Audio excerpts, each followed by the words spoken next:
எழுதேன் மதிவாழ்வதற்கு திலகமிடேன் மணியால் இழைத்த பணிமுனையே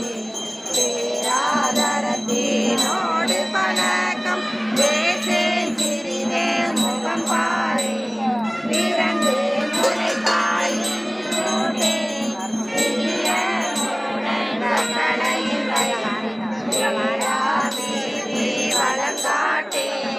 செய்ய கனிவாய் முத்தமிழே திகழும் மணி தொட்டில் வளர சீராடே தாராரி மகான் தடமார்பே தவழும்